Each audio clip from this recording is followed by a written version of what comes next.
नमस्कार साथियों, आप सबका पुनः स्वागत है श्रद्धा एस्ट्रो ज्योतिष में। आज हम लोग डिस्कस करने वाले हैं चरित्रवान कुंडली। कौन कौन से भाव, कौन कौन से ग्रह जिनको देखकर ये अंदाजा लगा सकता है कि जो कुंडली है वो एक चरित्रवान व्यक्ति की है। चरित्र का मेरा अर्थ रहेगा जो सभी धर्मों में, सभी पंथों में सबसे कठिन व्रत माने जाते हैं, उनमें से एक है ब्रह्मचर्य या सदाचार पालन करना, व्याभिचार की ओर ना जाना। तो ये कहाँ से देखा जाए? आप लोग सभी जानते हैं कि भाई जब हम कुंडली से, क्योंकि जब भी हम व्याभिचार की बात करते हैं तो उसमें हमारे इंटरनल सेक्सुअल ऑर्गन और एक्सटर्नल सेक्सुअल ऑर्गन इन्वॉल्व होते हैं। हालांकि व्याभिचार मन से भी होता है, लेकिन जिसको हम प्रथम श्रेणी व्याभिचार मान रहे हैं, उनमें मुख्य रूप से किन भावों को या किन भावेश को दूषित नहीं होना चाहिए, तो ही हम उसको चरित्रवान मान सकते हैं। एक दृष्टि और ध्यान रखनी है कि कोई व्यक्ति सिर्फ 1, 5, 9 के बल से भाग्यवान हो सकता है, लेकिन उसका यह अर्थ नहीं है कि वो चरित्रवान भी होगा। तो वो अलग अलग दृष्टियां हैं, वो हमें ध्यान रखना है। अब कई दफा किसी से बात करते हैं, कहते हैं जी मैं धर्म में नहीं मानता हूं, मैं किसी पंथ में नहीं मानता हूं। सुनने में तो अच्छा लगता है ये, लेकिन जब थोड़ा सा उसके व्यक्तिगत जीवन को निहारते हैं, वो सिर्फ उसने व्यक्तिगत फायदे के लिए बनाया है। जहां उसको लगता है कि ये इससे फायदा हो सकता है, वो धर्म का त्याग भी कर देता है। जहां लगता है कि नुकसान हो सकता है, एक्सेप्ट भी कर लेता है। उससे पूछते हैं कई दफा तो बोलते हैं कि सर नहीं, मेरा धर्म में नहीं, मेरा मोक्ष में अधिकार है, मैं मोक्ष चाहता हूं। वैसे तो सभी लोग, जैसे मोक्ष त्रिकोण है हमारे, 4, 8, 12 के लिए ही कार्य कर रहे हैं। ये बहुत बड़ी बात है कि आप स्पिरिचुअल हैं, आप रिलीजियस नहीं है। लेकिन रिलीजन या धर्म एक ऐसा टूल है जो हमें रास्ता दिखाता है। अब बुद्धि है, कहीं ना कहीं तो लगाएंगे ही। तो अगर मान लीजिए हमने इसको त्याग दिया, नवम भाव को, कि नहीं मैं किसी धर्म में, पंथ में, ये सब प्रोटोकॉल में मैं नहीं मानता हूं, तो बुद्धि कहां लगाएगा? वो कहीं ना कहीं अपने मन से कुछ नए प्रोटोकॉल बनाएगा। और अगर उसके मोक्ष त्रिकोण बली हैं तो वो स्पिरिचुअल हो भी जाएगा। लेकिन मेरा तो सीधा ये मानना है कि भाई अगर हम ज्यादा जानते हैं, कि स्पिरिचुअल का मतलब किसको जानने की बात कर रहे हैं? हम अपनी स्पिरिट, हमारी आत्मा को जानने की बात कर रहे हैं, सोल को जानने की बात कर रहे हैं। और जिसके बारे में कभी सुना नहीं, कोई कहीं पढ़ा नहीं, कुछ तो ऐसा होना चाहिए, कुछ तो ऐसा टूल, कुछ तो ऐसी टेक्निक होनी चाहिए। तो समझ में आता है कि भाई जो लौकिक लोक व्यवहार में दिखाई देता है, वो धर्म से ही हम मोक्ष को समझ सकते हैं। तो इसीलिए इसकी प्रति भी ज्यादा रूढ़ नहीं होना चाहिए कि नहीं सर मैं पंथ में नहीं मानता हूं। ठीक है, आपको कुछ चीजें समझ में नहीं आई है, समझने की कोई खास आवश्यकता भी नहीं, लेकिन आदर की दृष्टि सदैव रखनी पड़ेगी। जहां तक बात हमारे चरित्र की है, तो अगेन मैं बात बता रहा हूं कि हम कोई परब्रह्म परमात्मा नहीं है। इंसान धरती पे आता है और वो गलतियों का पुतला है, गलतियां उससे होती हैं। उसके बावजूद भी हम ये मानते कि सर मान लीजिए हमने, हमारे जीवन में हमसे कुछ गलती हुई, लेकिन हम अपने जीवन को सुधारना चाहते हैं। किसको बलि करें? चरित्र बलि करें, सब बलि हो जाता है। वो तो हमारे हाथ की चीज है, उसमें कहीं ज्यादा विचार करने की जरूरत नहीं है। पता लगा हमने कुंडली देखी, 4 उच्च के ग्रह आ रहे हैं, कहता जी रिजल्ट नहीं मिल रहा है।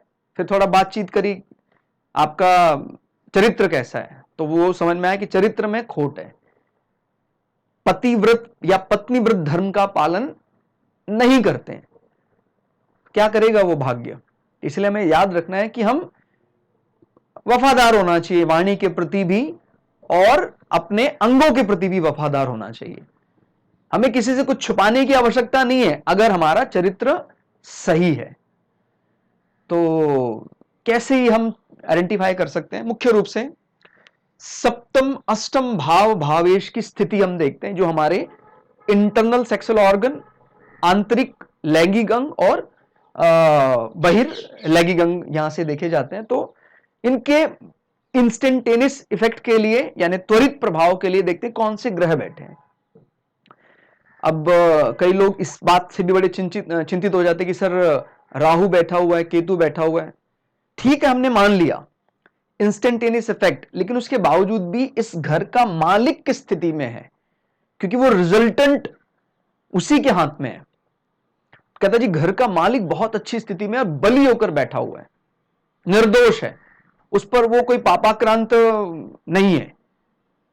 अगर घर का मालिक ही हम नैसर्गिक पाप ग्रह को मान रहे हैं तो भी वो कोशिश करें वो अपने जो नेचुरल मैलेफिक प्लैनेट होते हैं उनके साथ ना बैठा हो।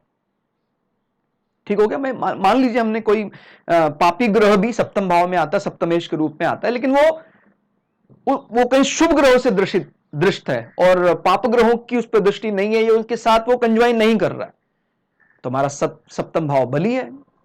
ठीक हो गया।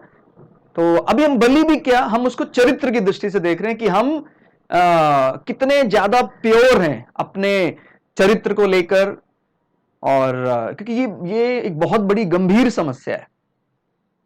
ये एक ऐसी समस्या है जो समस्या नहीं होने पर भी समस्या पैदा कर देता है। ठीक हो गया। और कई दफा हम इसमें बड़े बड़े एग्जाम्पल भी देते हैं, डिबेट भी करते हैं कि भाई वो ऐसे जीवन जीते हैं, हमें भी वैसा जीवन जीना चाहिए, उनके जीवन में तो कुछ ऐसा अपयश नहीं मिला। किसी के करने से वो बदल नहीं जाता है कि वो करता है उसका रेफरेंस देकर हम करने लग जाएं। ठीक हो गया। तो ये इतना आसान नहीं है जितना इतने टफ टाइम में हमारे पास समय ही नहीं है धर्म की 2 या 3 पेजेस पढ़कर हम इस चीज को, मतलब अपनी चीज को हम सही साबित करना चाहते हैं। कभी भी आप ये चीज साबित करना चाहेंगे तो आप कभी विचार कीजिएगा, क्या इस प्रकार का व्याभिचार मैं अपने बच्चों से एक्सपेक्ट कर सकता हूं कि भाई विवाह होने के बाद उसके और संबंध भी हैं, या कईयों के साथ लिप्त धोखा देता है लोगों को, तो ये खुद ही दिखने में खराब दिखता है। धोखा क्या, हम ओपन है इस मामले में एकदम, इसमें कोई छुपाने का विषय नहीं है। और अगर धर्म की रक्षा के लिए कई लोग इसमें फिर और भी कई, क्योंकि मैंने बताया ना डिबेट में तो हम माहिर हैं, अभी बात डिबेट की नहीं है, बात यहां धर्म क्या है, स्वीकार करने का विषय है। ठीक हो गया। तो हमें ये बात याद रखनी है कि धर्म की रक्षा के लिए अगर कोई ऐसी अनुमति आती है, आज्ञा आती है कि संतान बढ़ाने के लिए ऐसी कोई बड़ी आज्ञा आती है, अब इसमें कई दफा लोग बड़े बड़े वो करते हैं कि भाई इस प्रकार ऐसा विवाह, देखिए अगर आप महाभारत ध्यान से पढ़ेंगे तो समझ में आ जाएगा कि मां की सिर्फ आज्ञा को ब्लाइंडली मानने के लिए, अभी मां ने बोला है चाहे उस मां की आज्ञा के लिए मुझे नरक में भी जाना पड़े, मैं सपने में भी मां की आज्ञा का उल्लंघन नहीं कर सकता हूं। इसीलिए युधिष्ठिर ने द्रौपदी को वर्ण किया। जब आप कभी भी ऐसा आख्यान पढ़ेंगे तो आपको समझ में आ जाएगा। और भी कई लोग आख्यान देते हैं कि पूर्व जन्म में उन्होंने इस प्रकार का तपस्या की थी द्रौपदी ने कि मुझे महादेव के समान पति चाहिए। तो वो भी एक चीज है, लेकिन आप तत्कालिक रूप में उसका प्रभाव देखिए कि भाई कहता है ये धर्म की किसी ग्रंथ में नहीं लिखा हुआ है कि एक महिला के 5 पति हो सकते हैं। कहता है भी वो जिस व्यक्ति ने अपने ऊपर लेकर देखे, मैं अपने ऊपर लेकर देखूं, कोई भी व्यक्ति लेकर देखे, हम आज्ञा में भी बाइसिंग रखते हैं। मां ने बोला है, कहता जी जो ठीक वाला पार्ट है वो मान लेता हूं, जो नहीं वाला पार्ट है वो मैं नहीं मानूंगा। लेकिन अगर मैं ब्लाइंडली मानता हूं, आप यकीन करें ब्लाइंडली मानता हूं, यानी चाहे मुझे कितनी कीमत चुकानी पड़े, कहते जी मां की आज्ञा है ना, मैं नरक में भी जाने के लिए तैयार हूं। अगर इस प्रकार से कोई व्यक्ति अपने मां की आज्ञा मान रहा है तो नरक में भी जाएगा, स्वर्ग बन जाएगा। तो हमें बात याद रखनी है कि ये धर्म सबसे टिपिकल पार्ट है, और एक लाइन पढ़ के बस हम कहता जी जानते हैं।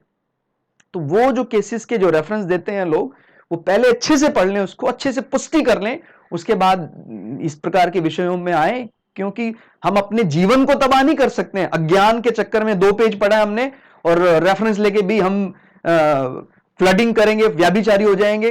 वो तो दूसरों को छुपा कर रखता है, बताता नहीं है, अपने पत्नी को नहीं बताता है, पति अपनी पत्नी को नहीं बता रहा है, पत्नी अपने पति को नहीं बता रही है। और अगर इस प्रकार के अफेयर्स हैं, इसमें कोई 2 राय नहीं है कि आपका 159 भी भला नहीं कर सकता है। ठीक हो गया। तो हमें भाई मोक्ष का मतलब क्या है? मोक्ष का मतलब क्या है? भाई हमें बंधन काटने हैं, अभी छुप छुप कर इधर से उधर बातचीत चला रहे हैं, किसके लिए? कहते हैं शरीर को सुख मिलना चाहिए, और क्या। हम प्रयोग की बात करते तो यही प्रयोग है आपका, जिससे विवाह हुआ है, निभाना है। कहता जी बहुत कठिन है, फिर भी हम अलग होकर अकेले रहकर निभाएंगे। तपस्या करनी है ना, सभी धर्मों में आप पढ़ लीजिए, किसी भी पंथ में पढ़ लीजिए, ब्रह्मचर्य, पत्नी व्रत धर्म का पालन, पतिव्रत धर्म का पालन करने से बड़ा कोई व्रत नहीं है। भोजन को मैनेज करना, इससे बड़े कोई व्रत, ये दो व्रत सबसे सबसे टफेस्ट व्रत है। और टफ का मतलब क्या, फिर आपकी तुलना हम किसी देवता के समान ही कर सकते हैं। तो इसलिए मैं आपको पहली बात बता रहा हूं, जो चरित्रवान इन चीजों के लिए, वो वाकई देवतुल्य है, चाहे उसके 1-5-9 करप्ट खत्म है, उसके 1-5-9। क्योंकि वही बात है ना, रिलीजियस होने से ज्यादा स्पिरिचुअल होना जरूरी है। इसलिए जब हम चरित्रवान देखते हैं, हम इसमें 4, 8, 12 को भी शामिल करते हैं। तो क्या क्या बिंदु है इसमें? मुख्य रूप से सबसे पहले हम 7वें और 8वें भाव, भावेश की स्थिति देखते हैं। अगेन ये बात बता रहा हूं, अगर राहु केतु कभी इंपैक्ट डालते भी हैं, आपको घबराने की, डरने की जरूरत नहीं कि भाई ये कुंडली में चरित्र दोष है, ऐसा नहीं है। सिर्फ एक ग्रह इंस्टेंटेनियस इफेक्ट से हम तय नहीं कर सकते हैं। घर का मालिक बलि है, उस पे बलि ग्रहों की दृष्टियां हैं। बलि माने शुभ ग्रह, गंगाजल, होली वाटर, बृहस्पति की दृष्टि है। मन में कभी ऐसा विचार भी आता, तभी भी वो व्याभिचार की ओर नहीं जाएगा। ये बल है बृहस्पति का। बृहस्पति शुक्र की बलि शुभ स्थिति, स्पेशली एक महिला के चार्ट में बृहस्पति उसके हस्बैंड को रिप्रेजेंट करता है। एक पुरुष के चार्ट में शुक्र उसकी वाइफ को रिप्रेजेंट करता है। तो ये बलि स्थिति में है, स्वग्रही है, अच्छी बैठे हुए हैं। देखिए हमें नियम ऐसे नहीं कि सारे सेटिस्फाई करने हैं, हमारा ये सेटिस्फाई हो गया, डेट्स इट, बस काम चल गया हमारे चरित्र की दृष्टि से। सारे नियम तो मैंने बोला ना, आदर्श स्थिति की कल्पना मत कीजिए आप। अगर वो नहीं हमें मिल रहा है तो हम देखते हैं भी ठीक है, हमारे 7वें भाव में इस प्रकार के पापाक्रांत होकर कई ग्रह बैठे हुए हैं। फिर हमने देखा भाई बृहस्पति की स्थिति क्या है, कहता जी बृहस्पति निर्दोष होकर बैठा है। शुक्र की स्थिति क्या है, कहता जी शुक्र निर्दोष होकर बैठा हुआ है। बहुत बढ़िया है, ठीक हो गया। लेकिन ये इस नियम पर आना है इसके बाद, ठीक हो गया। तो सप्तम भाव सप्तमेश, कहता जी अच्छी स्थिति में, कमजोर भी स्थिति में, कोई बात नहीं। देखिए एक्सटर्नल सेक्सुअल ऑर्गन, लैंगिक अंग में किस प्रकार की स्थिति बनती है, कहता जी वहां कोई ग्रह ऐसा है, राहु केतु जैसा पाप ग्रह बैठा हुआ, लेकिन घर का मालिक बलि है। अगेन चरित्रवान कुंडली ही है, ठीक हो गया। एक इंपैक्ट से नेगेटिव नहीं आना है, क्योंकि हम ज्योतिष में हां ज्यादा बलि होता है, मैंने कई बार बताया है। कहता जी ना ढूंढ रहा हूं मैं, तो नेगेटिव पॉइंट मिले ना ढूंढेंगे फिर सभी कुंडली में ना है, क्योंकि मैंने क्या बताया, आइडल तो हम है नहीं, तो कुछ ना कुछ तो नो मिलेगा ही आपको। मान लीजिए कोई बहुत एक्यूरेट है तो भी 90% करेक्ट है, तो हम अगर 10% के चक्कर में डिक्लेयर कर दें कुंडली खराब है, नहीं चलेगा, ठीक हो गया। तो सप्तम अष्टम भाव भावेश की स्थिति देखी, बृहस्पति शुक्र की बलि शुभ स्थिति देखी। उसके बाद सप्तम सप्तमेश पर शुभ दृष्टि, कुछ ऐसा बन जाता है, कोई कंजंक्शन ऐसे बन जाते हैं कि जहां पाप ग्रह बैठे हैं तो शुभ ग्रहों की दृष्टियां पड़ रही हैं। फिर कहता जी जैसे मान लीजिए यहां से देखते हैं सप्तम भाव में, अष्टम भाव में बृहस्पति स्वग्रही होकर बैठा हुआ है, 12वें भाव में बैठा है, कोई बात नहीं, हमें यह ध्यान रखना है 12वां भाव मोक्ष भाव भी है। यहां से देखते हैं तो 7, 8, 9 अपनी 9वीं दृष्टि से अष्टम भाव एक्सटर्नल सेक्सुअल ऑर्गन को या बाह्य लैंगिक अंगों को देख रहा है, ठीक हो गया। एनस, पेनिस, वेगिना, इसको वो देख रहा है, तो ये समझ सकते हैं कि भाई ये गंगाजल, होली वाटर, पवित्र। फिर हम बात करते हैं लग्नेश नवम भाव, इसमें ये आपको ऐड करना है कि नॉट ओनली सप्तम सप्तमेश, अष्टम भाव अष्टमेश पर भी अगर शुभ ग्रह दृष्टि जमाए हुए हैं तो भी काम चल जाएगा। मान लीजिए इस केस में शुक्र सप्तमेश है और शुक्र यहां बैठते हैं अगर कर्क राशि में, तो बृहस्पति 1 2 3 4 5 दृष्टि डाल रहे हैं, या सप्तम भाव में बृहस्पति की दृष्टि है, सप्तम भाव में शुक्र शुभ होकर दृष्टि जमाए हुए हैं, तो भी हमारा काम चल रहा है। ठीक हो गया। लग्नेश नवम भाव में, अब ये एक रेयर पॉइंट है, इसका मतलब ये नहीं कि भाई जिसकी कुंडली में ये नहीं होगा तो वो चरित्रवान नहीं होगा। मैं आपको क्या बता रहा हूं, उत्तरोत्तर पहले इस नियम को देखें, फिर इसको, ये नहीं बन रहा है फिर हमें यहां आना, क्योंकि ये धर्म में व्यक्ति लगा रहेगा, धर्म कर्म में लगा रहेगा। ये टूल एक ऐसा टूल है रिलीजन जो स्पिरिचुअल होने से पहले ही हमें एक सदा हुआ ट्रैक दे देता है कि भाई इस रास्ते पे चलने से हमें आत्मा का साक्षात्कार हो जाएगा। कोई तो ऐसा रास्ता दिखाने वाला होना चाहिए। कहता नहीं मैं धर्म में नहीं मानता हूं, मैं सीधा आत्मा का साक्षात्कार करूंगा, फिर अपने नियम से अपने मन से कोई नियम बनाएगा, गड़बड़ हो जाएगी। क्योंकि बहुत बड़ा वर्ड है कि मैं स्पिरिचुअल हूं, मैं आध्यात्मिक हूं, मैं धार्मिक नहीं हूं, ये बहुत बड़ा वर्ड है। लेकिन जब उसके जीवन में थोड़ा व्यक्तिगत हम निहारते हैं, क्योंकि ये बात किससे नहीं छुप सकती है, ये बात अपने आप से थोड़ी छुप सकती है। मेरा कह देना, क्योंकि मोक्ष कोई कह देने से नहीं मिलता है। मैं तो जानता हूं मैं बायस्ड हूं, बहुत ज्यादा बायस्ड हूं, मैं सिर्फ बाहर दिखावा करने के लिए बोलता हूं। मुझे लगता है जब मुझे कुछ मुनाफा हो सकता है तो मैं धर्म का त्याग भी कर सकता हूं, मुझे मुनाफा नहीं हो रहा मैं धर्म एक्सेप्ट भी कर लेता हूं। लेकिन स्पिरिचुअलिटी तो बहुत बहुत ऊंचे दर्जे का विषय है। अगर अब कोई वास्तव में आध्यात्मिक है तो वो रूढ़ हो ही नहीं सकता है। वो इस धर्म के लिए, इस पंथ के लिए कहता है जी मैं सब में बराबर उसी ब्रह्म परमात्मा को ही देखता हूं। ये बहुत, लेकिन मैं आध्यात्मिक हूं लेकिन मैं आपका घोर खंडन करता हूं, इसका मतलब वो तो बहुत दूर है। अभी हमें ध्यान रखना है कि जहां आध्यात्म आ गया वहां रूढ़ नेचर खत्म, वो झगड़ने लड़ने का मूड खत्म उसका डिब्बे, क्योंकि वो समझ जाता है भाई ज्ञानी और अज्ञानी में क्या अंतर है। लोग कहते हैं जी ज्ञानी बहुत कुछ जानता है, बस अज्ञानी कुछ नहीं जानता है। ये ऐसा नहीं है, किसी बहुत बड़े ज्ञानी से मिलेंगे वो भी क्या बोलेगा, बस यही अंतर है। अज्ञानी ये नहीं जानता, समझिए जरा बात को, अज्ञानी ये नहीं जानता कि अभी क्या क्या जानना शेष है, और ज्ञानी ये जान जाता है, ज्ञानी ये जान जाता है कि क्या क्या पाना शेष है। समझ रहे हैं आप, शेष तो दोनों के ही जीवन में है। ज्ञानी पुरुष भी सब कुछ जान लिया ऐसा नहीं है, इसलिए वो विनम्र होना शुरू कर देता, कहता है ये तो अभी अनंत मैं समझता था, खाली एक किताब पढ़ ली मैंने बस मैं ज्ञानी हो गया। जो किताब पढ़ता है उसको लगता है अरे अभी तो बहुत कुछ जानना शेष है। तो ज्ञानी का माने वो जान जाता है कि अभी मैं बहुत कुछ नहीं जानता हूं। वो जान जाता है क्या कि मैं बहुत कुछ नहीं जानता हूं, और अज्ञानी वो नहीं जानता है कि वो कुछ भी नहीं जानता है। क्लियर हो गया, बस यही वाली डिफरेंस है ज्ञानी और अज्ञानी में। तो भगवान हमें तो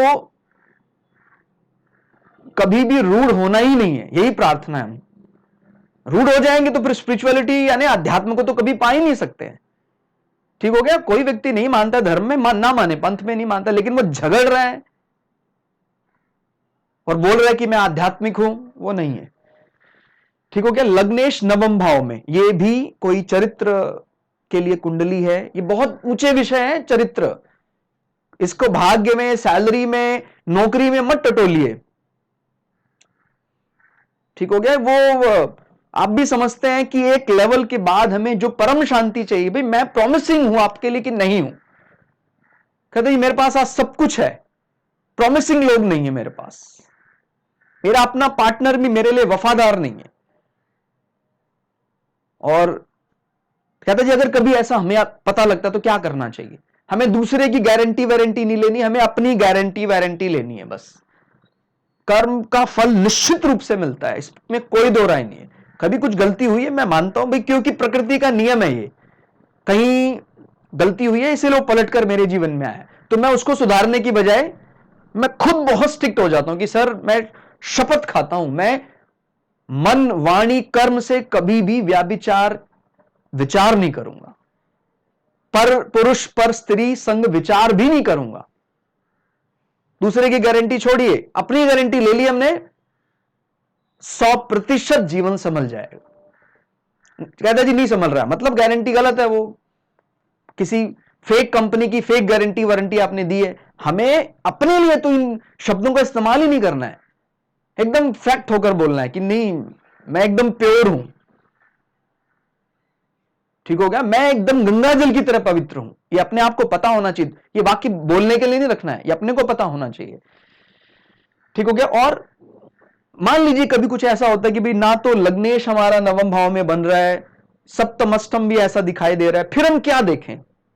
4 ग्रह मुख्य रूप से टटोलिया, बृहस्पति ऑलरेडी वो शामिल हो गए, शुक्र, चंद्रमा, बुध, ठीक हो गया। सूर्य हम ये नहीं कह रहे कि वो शुभ नहीं है, लेकिन उनमें एक प्रकार की क्रूरता भी है, ठीक हो गया। तो वो थोड़ा ध्यान रखना है। हम इन ग्रहों को मुख्य रूप से देखते हैं कि भाई वो बली होकर पापाक्रांत नहीं है। इनमें से अगर 2 ग्रह भी बली होकर बैठे हैं तो ग्रही जो कुंडली का ओवरऑल गिस्ट है, जो निचोड़ है, वो ऐसा आता है कि नहीं मैं कभी भी गलत ट्रैक पर नहीं जाऊंगा। कहता जी बृहस्पति और शुक्र या बृहस्पति चंद्रमा निर्दोष है, गजकेसरी योग में है, बली होकर बैठे हुए हैं, कहता जी ये व्यक्ति चरित्रवान है। शुक्र निर्दोष है, बली होकर बैठा है, चरित्रवान है। कहता जी शुक्र इन्वॉल्व हो गया है कहीं पाप ग्रहों के साथ, कोई बात नहीं, 7वां भाव 8वां भाव इनके भावेश देखिए कैसी स्थिति में है, कहता जी वो अच्छे है, बस ठीक हो गया। तो ये हमें ध्यान रखना है। और कभी हमें ऐसा लगता है कि मेरा जीवन में मेरा साथ में जो रहने वाला व्यक्ति है वो मेरे प्रति वफादार नहीं है, ऐसा हमें प्रतीत होता है।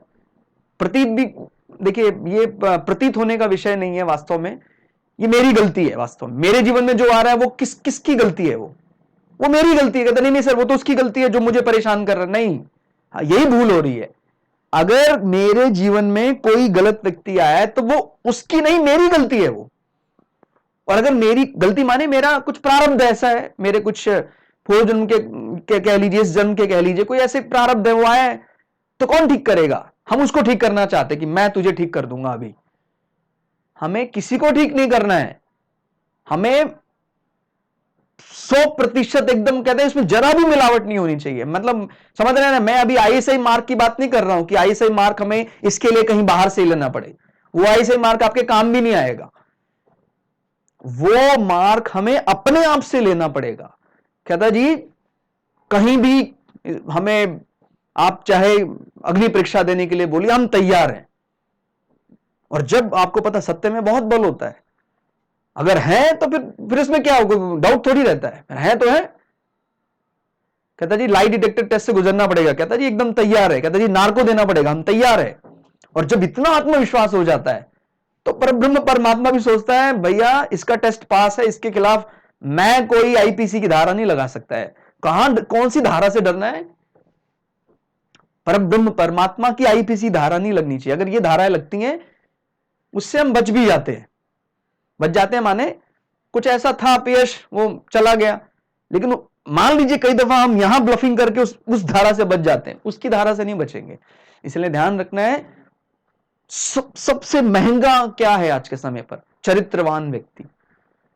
कोई बिरला ही व्यक्ति है, और अगर ऐसे व्यक्ति आप हैं, आपके जीवन में ऐसे व्यक्ति हैं, आप बहुत बड़े पुण्य आत्मा है इस धरती पर।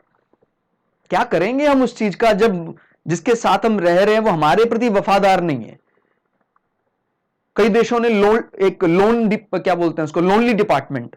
कहता जी अकेले जो व्यक्ति रहते हैं डिप्रेशन में चले जाते हैं, बुढ़ापे में कोई साथ में है नहीं, उसको कोई प्रेम करने वाला नहीं है, तो कई बड़े देशों ने इस प्रकार के डिपार्टमेंट बनाए हैं जो अकेले रहते हैं कि भाई उनका ध्यान रखा जाए।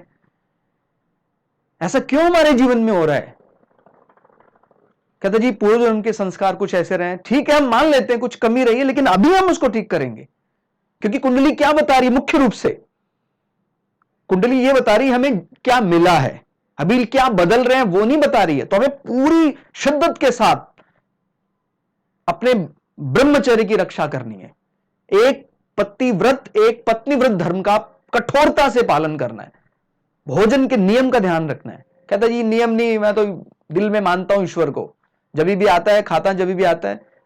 आप परमहंस नहीं है, और परमहंस है तो वैसा बन के दिखाएं। जरा भी कोई आपको गलत बोल देता तो आपको तुरंत गुस्सा आ जाता है, वैसे हम परमहंस की तरह बात करते हैं कि नहीं मेरे लिए सर कोई फर्क नहीं पड़ता है। अच्छी बात है ये, लेकिन एक पार्ट के लिए बोलते हैं हम। जहां हमें थोड़ा सा भी कुछ ऐसा गड़बड़ हो जाए तो उसी समय हमें कोप आ जाता है, क्रोध आ जाता है। तो इसलिए ये ध्यान रखना है, चरित्रवान बहुत महंगी कुंडलियां हैं, और अगर आप ऐसे लोगों के साथ आपका स्वयं का जीवन ऐसा है, हम आपको प्रणाम करते हैं। और यही बल आप बनाए रखें, आपके सारे कार्य निर्विरोध पूरे हो जाएंगे। तो ये हमने एक दृष्टि आप लोगों के सामने रखने का प्रयास किया। त्रुटि के लिए क्षमा कीजिएगा। बाकी हम इसी प्रकार के विषय आप लोगों के सामने धीरे धीरे रखते रहेंगे। आप लोगों के निरंतर सहयोग के लिए हृदय से आप लोगों का धन्यवाद, साधुवाद।